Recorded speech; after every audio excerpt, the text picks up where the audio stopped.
Welcome to our interview tonight, and we've got Marc Laithwaite again. Now, Marc, we spoke a few months ago, didn't we? One of my early ones of the live interviews I was doing.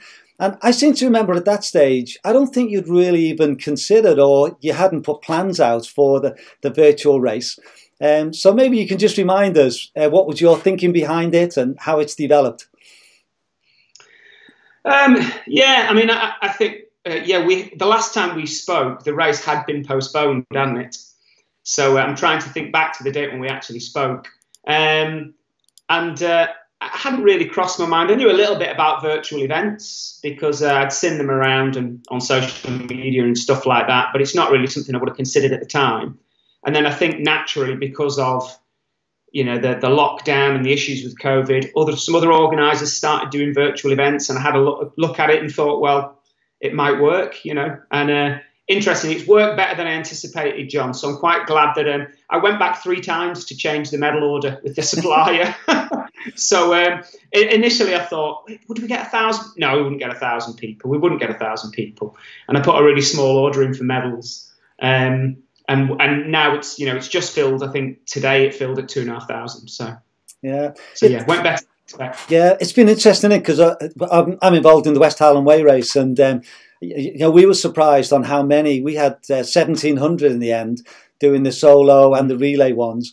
And I was chatting to James Elson from Centurion, and I think they had about 4,000 or 5,000 doing. They had a whole range of races from 1 mile right to 100 miles, didn't they? So it has. Yeah. I think it's helped runners have something to aim for, isn't it, and to do. Yeah, I think so. I mean, when I first put it on, I think because virtual events have not really been, in the mainstream, have they? They have been thereabouts for quite a few years, where you can, run a certain distance in a month and you get sent a medal in the post and that kind of thing. But it's only really in the last 3 months where they've really come to the fore. And I suppose wherever there's a community, it will work really well. Yeah. And I thought that maybe they'll want something to aim towards, and it might give them a bit of a goal and so on, and provide them with some kind of motivation. But I was quite surprised with how many people emailed me to say, these are my personal circumstances, and thank you for organising it because it's really given me something for X, Y, and Z personal reasons, which I won't go into. But so a lot of people really, it seems to have really gone down well with a lot of people. Yeah, I think. I think 1 or 2 people are starting to catch us now. Mick Brown saying, am I putting makeup on? I don't know what he means by that, but anyway. So hopefully if people start to join us, then thank you very much. And if you've got any questions for Marc, anything you want to know about the event, then put them on the comments and I'll bring those on as we go along. I've also got a few comments and questions that have been on Facebook recently, so we'll ask those as we go. So I thought the first thing I'd like to do, Marc, is maybe just talk about how you see the week going and what your plans are. And I've got a couple of pictures which I'll bring up of your idea of doing the 50 and the 100, but maybe just talk through with us the thinking behind encouraging people to run in as if it were the different legs of the race. Yeah, so the ruling is really that you've got to cover the distance. You've got to cover it between the 20th and the 26th, and you can do it on any of those days, and you can run or walk as many times as you like within each of those days. So however you want to make it up, you can make up the distance. However many times you want to walk, however many times you want to run, whatever days, whatever times, it doesn't matter. So I say that because people keep saying, do I have to run? I don't know what it is about Sunday.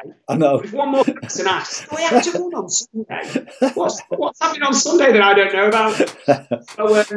So basically, but I know I saw a lot of comments from people saying, well, how are you going to do it? And are you going to do it all in one go, or are you going to do it over the 7 days? And some people, I'm sure there'll be those people who are looking at it thinking, I'm going to be the first person to complete the 100. I'm going to be the fastest person to run the 100 miles. And I know a couple of people that are going to try and run it in under 40 hours straight off. I know that, Yeah. And there's always going to be those people who are going to do that. And that's fine. You can do whatever you want to. Yeah. But there are masses of people.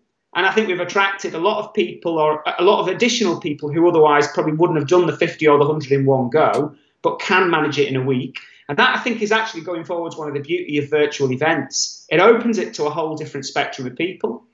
So Uncle Terry's doing it with Uncle Terry, obviously, who organises the Lakeland 50 and Lakeland 100 with me. He is doing it with Auntie Diane, the lesser known Auntie Diane, who is, of course, Terry's better half. And they're going to walk 7 miles every day. So, Terry just wants to put a medal rather than the big cardboard cutout. So he opens it up to a lot more people. But a lot of people were undecided on what they were going to do. And I just thought it'd be a nice thing, because it's a nice kind of community thing to do, if you like, so that everybody feels like they're all on this journey together. So for the 50, it works out perfectly, because there are 7 checkpoints, and the 7th one being the finish at Kynaston. So we've got 7 days. So let's run to checkpoint 1. Let's run to Howtown on day 1. We'll run to Mardale on day 2. We'll run to Kentmere on day 3, and we'll do that. We'll finish at Kentmere on day at Kynaston on day 7. And I think quite a lot of people have bought into that. And if you're not doing that, that's fine. But it gives us a bit of a theme as well, because I wanted to do different stuff. So we're going to have some Facebook Live interviews, and there's lots of things which more details will come about this. But there'll be things on each day, and I wanted to theme those days to add a bit more atmosphere to it, and it allows us to theme it as well by having that system of running from each checkpoint to checkpoint. So yeah, we'll see how it goes. We've never done it before, but I'm sure it'll be fine. Yeah. Well, I've just put a picture on here. This is the one of the Lakeland 50. So basically, you've sort of done a nice little graph there, and then there's one of the 100 as well, which is a bit more complicated to work out, but it's still, you can see what's going on there. And again, I think we found with the West Highland Way one, there was some people that were definitely wanting to go for the fastest time. So what they did was they did shorter runs as fast as they could. So if they were wanting to cover, say, 15 miles in a day, they would do an 8-mile run in the morning and then a 7-mile in the evening, and did it on almost zero elevation, a flat course. And then there was others that wanted to replicate the height. So they would choose routes that gave them the elevation. So it's great, isn't it? Because it means that people can do whichever they like. Yeah, and people will do different ways. And like you say, there's people who will want to finish the 100 miles within a certain time frame. There are people who want to have the fastest average speed. So they might do it over 7 days, but like you say, break it down into shorter runs and run those runs as fast as they can. And I suppose from my perspective, and for any event that's going to take place this year, everybody's saying, "Oh, I'm not very fit," and people are out of race practice and so on. And again, if there's ever a time to just give yourself a break and just go and enjoy it, then this is the year to do it.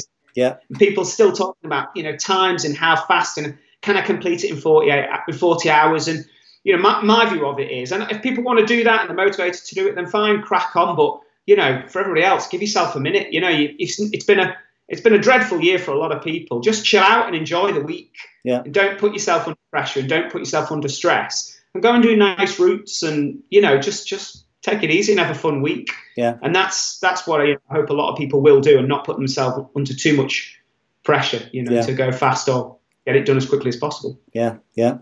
But there will be a leaderboard, won't there? And there will be some people who will like to do that. And again, that's fine. Yeah. It won't be me then. Yeah. I must admit, I just thought I'd share my plan, because it's worked out quite well. Because Monday we have the Glasgow Fair, even though it's not on, but I've got Monday off. So I thought, right, if I can do 30 miles on Monday, and then I'm going to do 10, 15, 10, and then have a rest on Thursday, Friday, and then do a 30 and 10 at the weekend. So that was my plan, just to sort of break up. Because I must admit, I quite like to have a day off. I don't like to run every day. So I was thinking, if I give myself at least one day, then I'll got more chance of completing it. So, yeah. I think and as I said, everybody will find their own routine. Yeah. And I don't want people to feel that if they're not following our routine, they're not doing it the correct way, or that's not what it's there for. I think this maybe 30% of people might have their own routine that they're going to stick to, and people saying they're away in different countries, or they're away in the UK, or they're working shifts, or whatever it may be, and that's fine, but I think probably half the people will fit in with the routine that we're doing. And it doesn't matter whether you're doing your routine, you're either going to do 30 miles on the first day or 10 miles on the first day, we'll still have the fun and games in the evening and the checkpoint themes and all that kind of stuff. So I just want to try and generate a bit of atmosphere really over the week. And hopefully plenty of stories, plenty of funny stories, so for people who are taking part, we want as many photographs and as many stories as possible, and we're going to build those into the week as well, just to try and make it more of an event and a bit more atmosphere and a bit more, rather than just people just running 50 or 100 miles in the week. Yeah, I remember, Marc, when we had the interview last time, and we were talking about that, and that was one of the things that came very much across on that interview, that the way that the Lakeland 150 has grown, and loads of it is just stories, isn't it? As people doing something, and then it adds on, and then that becomes a big part of the race. Whether it's the guys singing at the start, or whether it's Jacob's Ladder, and all these different things have just grown, haven't they, with the race? And I'm sure the virtual one will go with that. Yeah, and to be honest, if you ask people about the 50 or the 100, and say what are your memories of it, most of their memories will be silly stories, or the checkpoint people dressed up in fancy dress, or whatever it may be.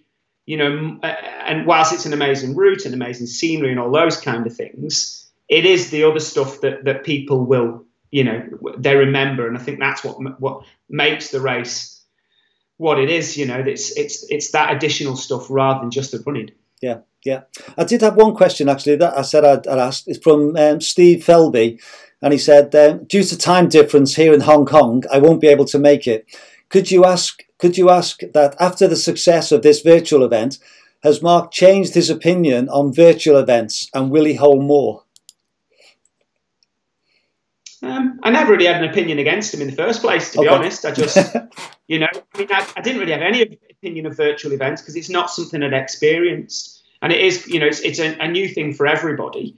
I guess we need to see. What's interesting is you see a lot of people say this, whatever work they're doing or whatever, they're doing their lives, is that how a lot of the stuff that's how COVID has affected us in certain ways, and how much of that stuff will carry forward. So like the obvious one, people saying more people will probably continue to work at home now than ever before because they've been forced to work at home, and they've now prepared to work at home, and they've got the resources to do it. So they'll probably continue doing it.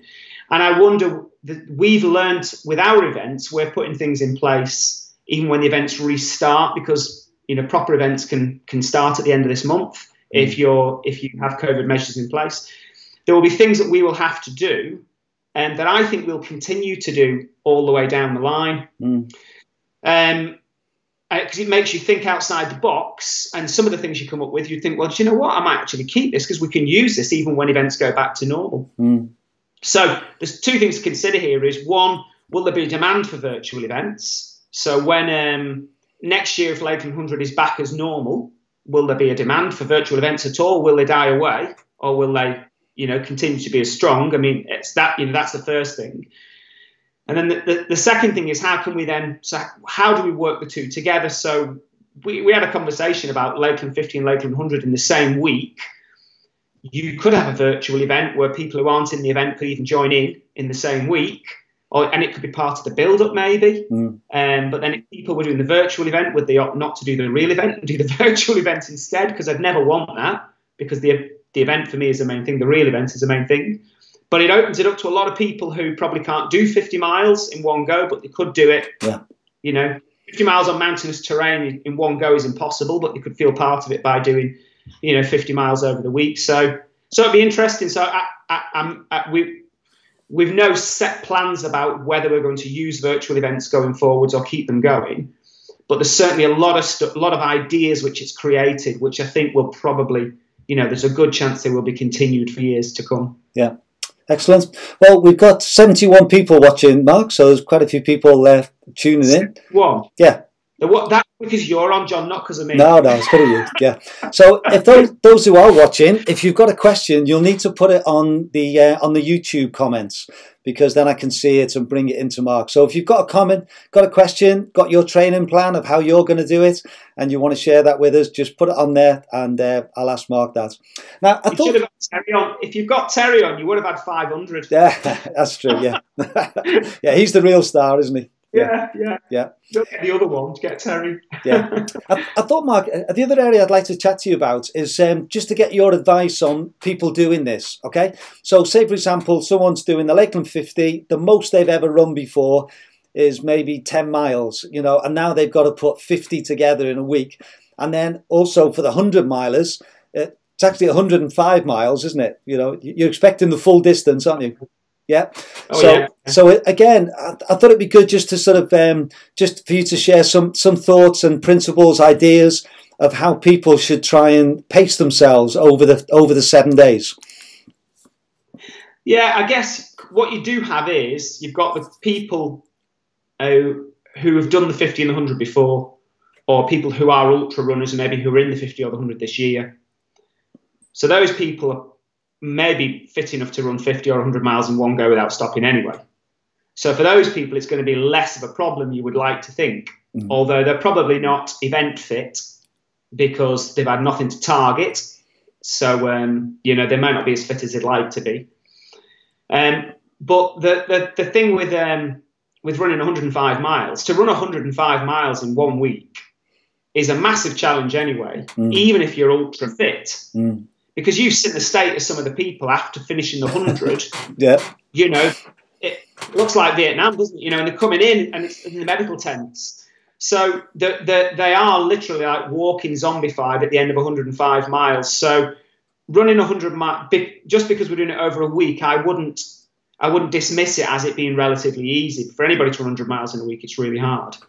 So my top tips would be, if you think 50 miles or 105 miles is going to be challenging for you, the first thing is slow down. And I know it might sound like a really stupid thing to say because it's such common sense, but I do think that a lot of runners have an issue with breaking out of they have a set speed which they go out for an average steady run, they have this set speed which they slip into.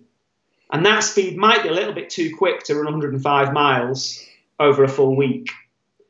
So if they use Garmin's and stuff like that, I'd be encouraging them to go out and forcing themselves to run maybe 30 seconds to a minute slower every mile than they would normally, at least for the first few days. And I think some of them will find that quite difficult because they're used to their Sunday run pace or whatever it is that they naturally slip into.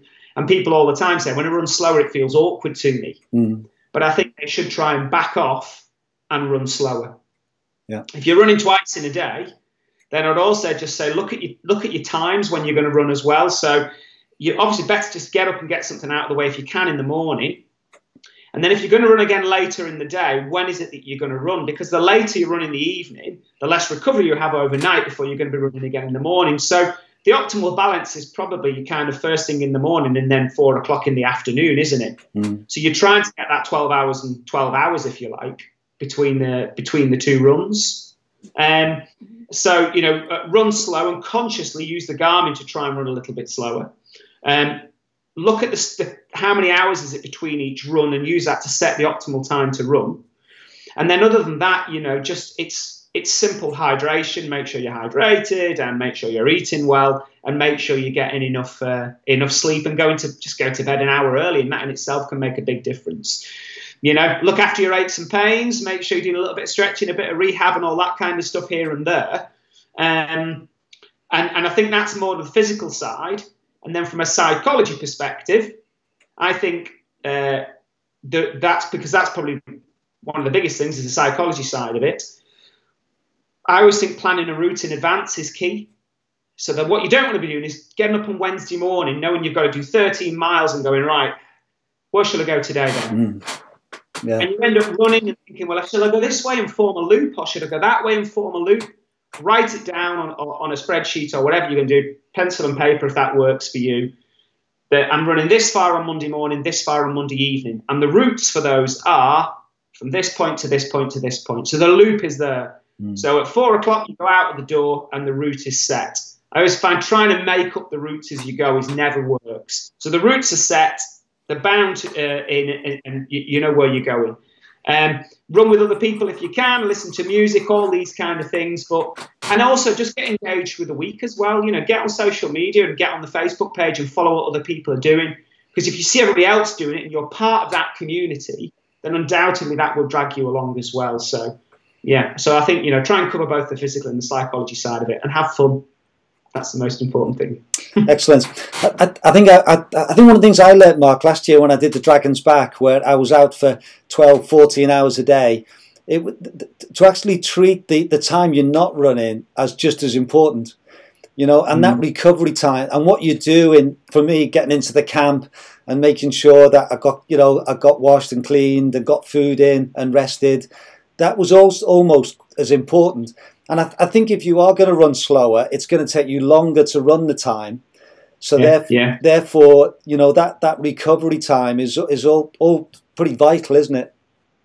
Yeah, absolutely. And of course, a lot of people in different situations as well, because I've seen lots of messages from people who have to fit this in around work and fit it in around shifts, and then they've got the childcare and all that kind of stuff because the kids are not all back at school. Yeah. So for a lot of people, they're not going to have that luxury of, when you go into Dragon's Back, you've got that week there just to yourself. Yeah. So you've got nothing else to worry about when you finish the run, apart from recovery and getting ready for the next day. A lot of people, that isn't going to be the case, is it, next week? That's right. Because of the situations where they say some people are back at work or they're working from home and they're juggling kids while they're working from home. Yeah. So I think any of that side that you can plan ahead in advance. Again, I think, the running itself is a stress on your body, but also is all that other stress, So if you can do anything to take a bit of pressure off that side as well, I think then that will help people. Just a bit of downtime, I'm sure, will help people to make the week successful. Yeah, I'll just give a little plug as well to my friend Dave Trollman, who I did the Lakeland videos with, who's a coach now in Keswick, and he is quite a few of his runners are doing the virtual race. And so he wanted to see what it was like. So he ran 100 miles in a week a couple of weeks ago and did a really good YouTube video. And I think one of the things that I remember from that Dave really brought out was the importance of water as well. Like, it was quite a hot week when he ran, and a couple of times, he was so glad that he'd taken extra water. And I think that'd be worth mentioning as well, wouldn't it? That if you're going to be out for 3-4 hours doing your walk run, and it's a warm week next week, just to make sure that you've got water, because there's nothing worse, is there? If you're 2 hours in and you've got 2 hours to go and you've ran out of water. And the recovery thing as well, so dehydration is one thing in terms of making you slower on any set run.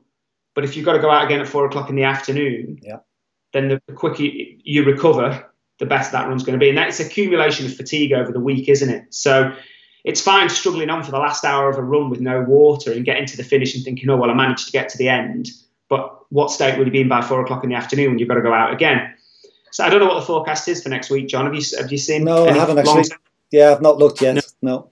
But if it is warm, then certainly water and salt as well. I mean, salt's really underrated. The amount of sodium that probably people need to take to fully hydrate. You remember, you're old enough like me to remember the days when we were told not to take salt because it was bad for our blood pressure. And that's right. You couldn't even buy salt tablets in those days. And, and the reality is people probably don't take anywhere near enough salt. So drinking a lot of water without salt can just be as dangerous as not drinking water, can't it? So keeping topped up on sodium and water be critical if it's a warm week next week. Yeah. Okay, some great advice there. Right, we've got a couple of questions, so I'll bring these on. And the first one is from Charles Turner. Good to have a serious question to start with. He says, do you need to carry your phone whilst on the event? Do you need to carry a phone? Yeah. It's not within the regulations, but I would say what it is within the spirit of the event. So I'm going to leave that one up to him. Yeah. It's his choice. I would say it's in the spirit of the event, but it's not within the regulations. Okay. And Sally Howarth says, good advice. She says, we'll try not to trip over any speed bumps. So I'm not quite sure what that refers to, but I think she is prone to a little trip every now and again. Yeah, but she does make mountains. She makes a mountain out of a speed bump as well, to be fair. Do you know what I mean? Yeah. She'll be wearing hokers to descend off the speed bump. So. Yeah. And then Paul Fosh has said it's due to be sunny and dry down south next week. So those that are down south, he's checked the weather forecast. So there's that one on there. Okay. I'm interested in up north, John. Yes. I'm interested in up north. Yes, and I'm even further north than you are, so that's even more so. It's sunny down south. Yeah. They're only 3 miles from the Bahamas, aren't they? That's right. Now, there's a question on the Facebook page that I picked up from Martin Thompson, and he was asking about if you're on, I think it's on Garmin, to make sure you put it as a run, but also just thinking about how we upload it. I'm not sure if that was the question there, but I'll leave that one. But there is a question, and people have been asking that, and I know you sent an email out today, which will give more details tomorrow. Is that right? You're sending an email out? Sending an email out tomorrow with more details. Yeah. So, and it would just the thing. What's interesting about the event as well is that the software for virtual events. So the people we're using, results based, they're having people who provide this kind of software and results timing are having to write the software themselves because suddenly people want to do virtual events and we want to do upload stuff and track how far people have ran. Because it's not really been a thing, they're writing the software as they go as well. So it's not been there ready in a box for us just to use. So we've just been making sure everything's working on the system and so on. But basically, you'll have 3 options. Which is you can link to your Strava account, and then when you run on Strava will automatically send the run to the results-based software. You can link your Garmin, link to the Garmin software, or you can just do it old school and just manually upload. So I don't know much about Strava and automatic uploads. I don't know much about Garmin and automatic uploads. But old school, it would be very, very simple. So you would run a set distance, measure it on your watch, take a photograph of your watch on your phone, and then upload that photograph as evidence. So when you log in, you would say, I ran this far, it took me this long, and there's a photograph to prove it.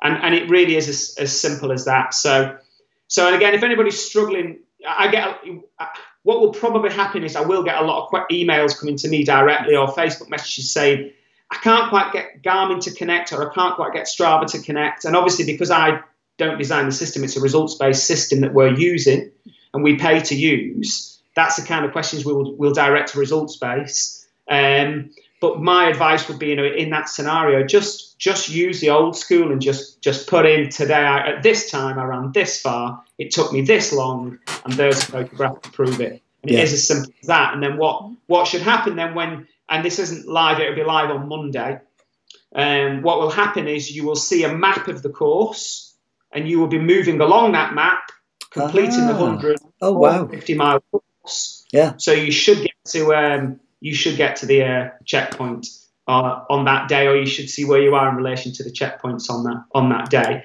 And then we'll have a list of how far people have ran, and then there'll be a set of results which will show you who's finished and how long they took. Yeah. So everything will be there. So that'll be kind of live, ready to roll for Monday.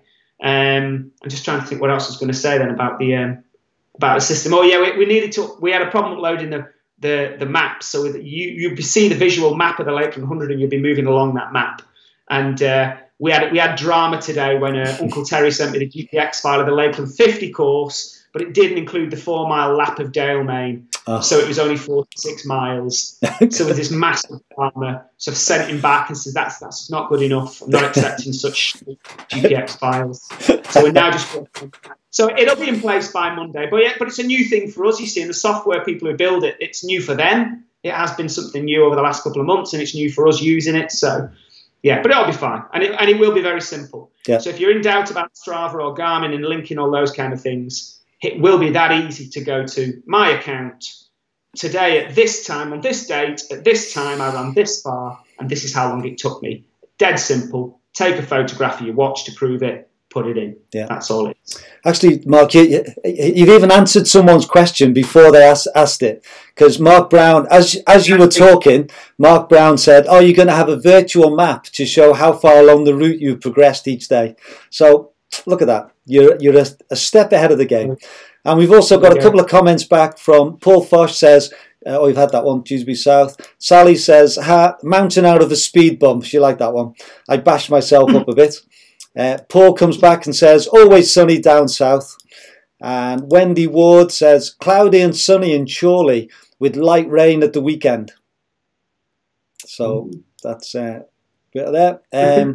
Marcus Kermode said, I'm running in Bermuda, 85% humidity, 80 to 85 degrees.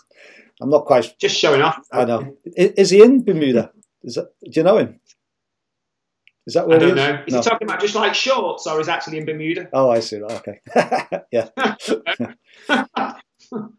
And then we've got Tim Mosdale says, now then, Marc, I reckon I could be cursing your name come the end of next week. So he wants to know how you're pronouncing your surname so we can curse you correctly. It's Kynaston.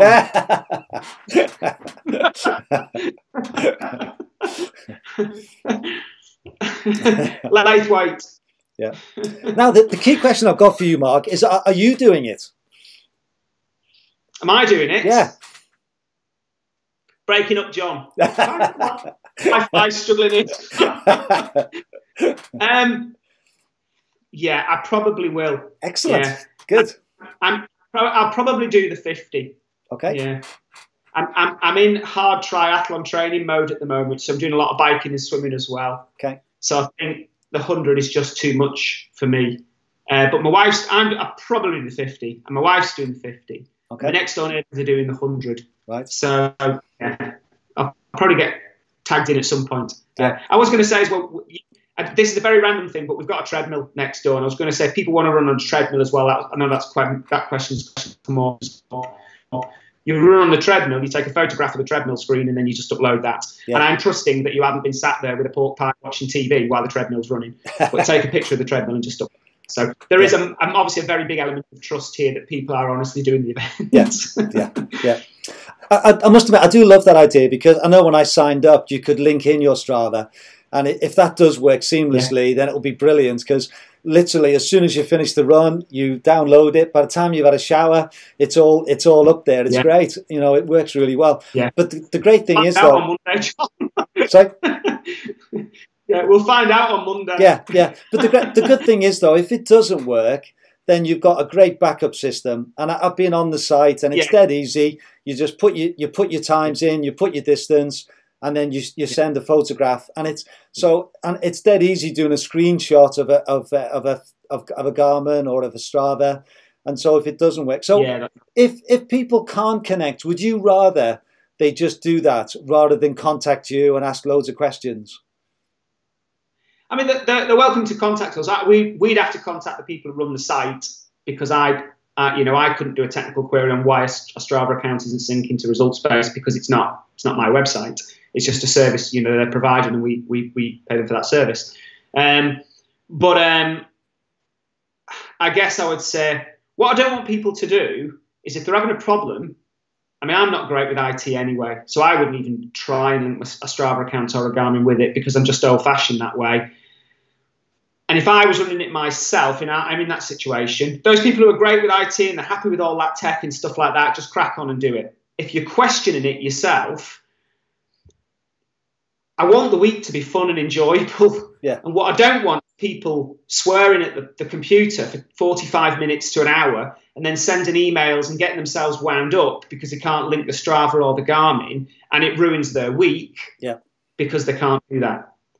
So if you're not sure whether you'll be able to make that work, or if you're having problems with it, then just go for the simplest option. Just go for the simplest option. And I just don't do something which is going to get you stressed out or anything which is going to upset you, because it's supposed to be an enjoyable week, and I don't want anything to override that. Yeah. It's funny, we had some people on the West Highland Way who did it manually, literally. They just wrote down, and they had to do legs. And then there's one person who had 4 runs, say, to do the first 36 miles. And when they added them up, they had something like it's like 8 hours, 97 minutes. And 57 seconds, and they realised that, oh no, there's only 60 minutes in an hour, so they were struggling to add up their times. So I think the system, even if you put it manually, it's going to add up your times for you, isn't it? Absolutely, yeah. And then we've got a question from Tom Thompson. He says, "How much have we raised now, Marc? A fantastic job in setting this up." So have you got any idea of how much is roughly? I should have looked, to be honest. I think we took about between 75 and 80,000 pound, and that was what we'd taken. So in terms of the charity, so everything goes to charity, so there are no external costs, and I'm quite open about this, and I will publish all the figures on the Facebook page at the end as well, so people can see very clearly. So when people entered, they will have seen that and you actually, John, you can probably confirm this for me, but when you entered, rather than it being £20, did it say it was like £19.40 plus 60p or something like that? So that 60p is the charge that goes to using that system and that entry system. So that's the charge for results base. So everything else, the £19.40 or whatever it was, comes to us. And then from that money, we've got to buy the medals.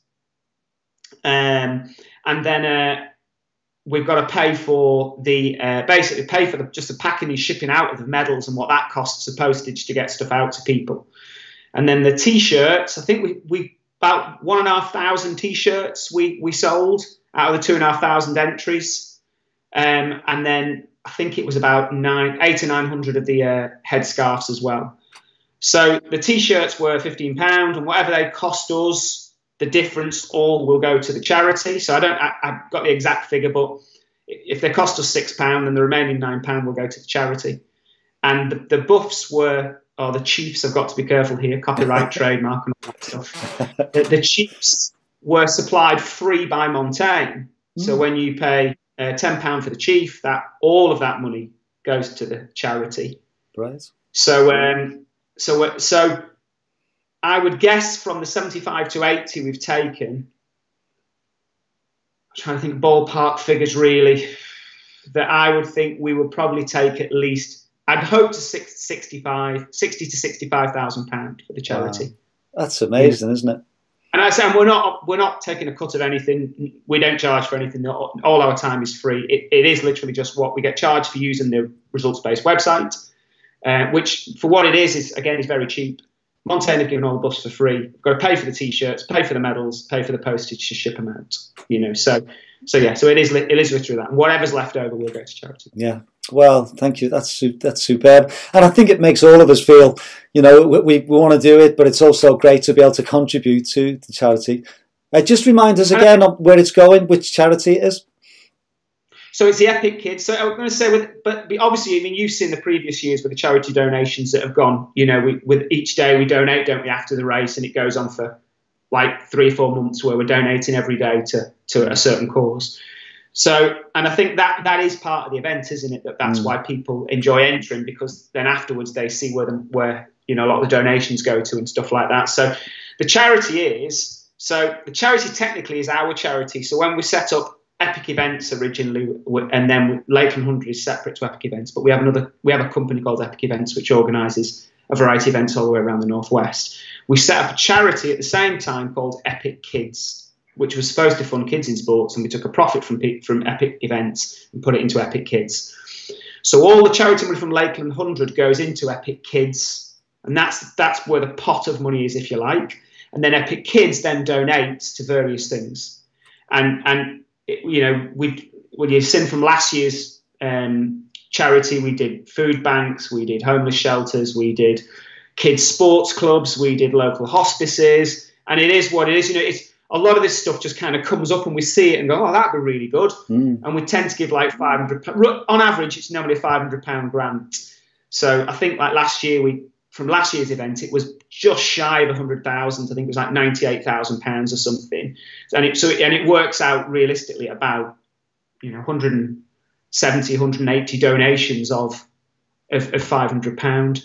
It becomes a bit of a challenge as well because I get on a roll and you think you've got to find something to donate to every single day so you can keep posting it on the Facebook page. That in itself becomes a bit of a challenge. Yeah, I'm sure. So the money comes into the Epic Kids pot, and then we distribute it to various causes. But what we do with some of the money this year as well. So we were donating to maybe schools or to other providers to go and do stuff for kids at schools or youth clubs or whatever it may be.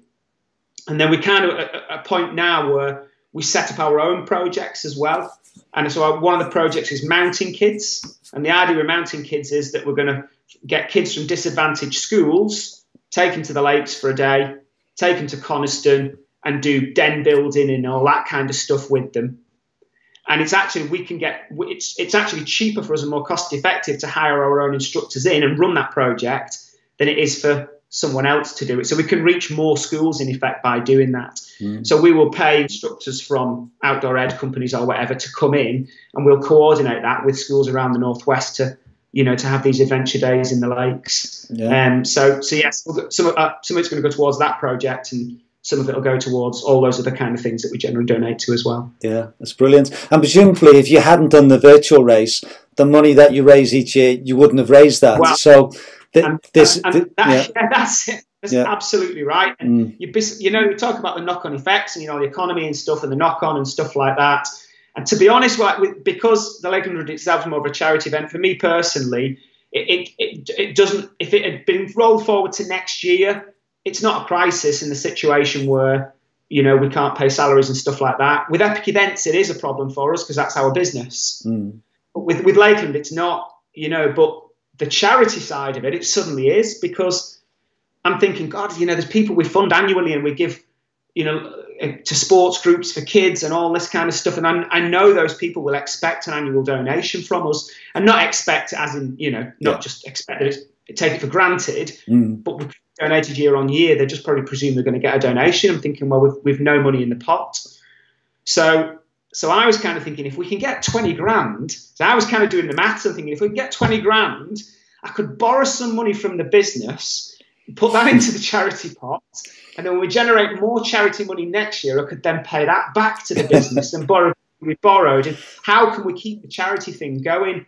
But of course, now that's just been brilliant for us. And whilst it's not as much as we normally, it's probably about 30 grand short of what we normally generate, it's still a massive hole that we've filled. So, it's brilliant. Yeah, no, well done. That's superb. Now, I'm conscious it's about 40 odd minutes, and I know you've got things to do. So thank you so much for your time tonight. I just got a message here from Tracy Whittle, who says, loving the enthusiasm. Just like to say a huge thank you. This is going to be an epic event. Big love. And I'm sure lots and lots of people who are watching this live, and I'll put a link on so people can watch it later as well. But thank you so much for organising it, Marc. I'm really looking forward to doing it. And someone who's done quite a few bigger races, to be honest, I've never done 100 miles training in a week. I've done long races where I've done it over a weekend, and I'm like one of your Walking Dead at the end. But I've never done it over a week. So it's I'm really looking forward to it. It's going to be a real challenge running 105 miles from Monday to Sunday, and I'm inexperienced in a sense, but I'm looking forward to it. Some people will argue that stopping and starting is harder, isn't it? Once you're involved in the event, and you're in the event with all the other competitors, but the stopping and starting and getting up the next morning and going again is going to be difficult in its own way. So I'm just stick to it. Hats off to you. I'm working as well, so it's fitting in, sort of getting it done, and then also doing a day's work as well. So it's going to be great. But I wouldn't do it if it wasn't for this, and I'm sure there's lots of runners like me who would love to do something like this, but whether I would set out to do it just on my own. But the fact that I'm part of a group, and I'm going to be on the board there, and I'm going to be following each evening. You feel part of an event. So even though I'll do the vast majority on my own, it'll be lovely feeling as though you're part of a bigger group. And I think we'll all feel that. No, it's going to be a great week. Jamie McElvinney says, amazing fundraising, such a great purpose, keeping the Lakeland family dream alive. So thanks for that. Tim Mosdale, really loved hearing about the charity. Great stuff. Can't wait.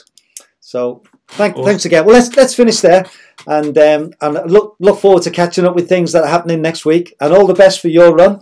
And make sure you run, you're not allowed to cycle, okay? Well, you can. No. You can cycle, but not for the 50 miles. Yeah. I'm going to do 100 in one day on a bike. No, that doesn't count. Yeah. No, thank you, and thank you everyone for watching. I really appreciate it. If you're on my YouTube channel, if you want to subscribe to get other things, that'd be nice as well, but don't feel you have to. But if you want to, that would be good. And maybe we could even do one. Well, I know you've got events along, so we won't need to do another one afterwards because you'll be sharing. But that's great tonight. Hopefully that's helped people prepare as well. We're all looking forward to it, and we're all going to be virtual legends next week. So Thank you very much, everybody. And thanks again, Marc. Cheers, John. Yeah. See you soon.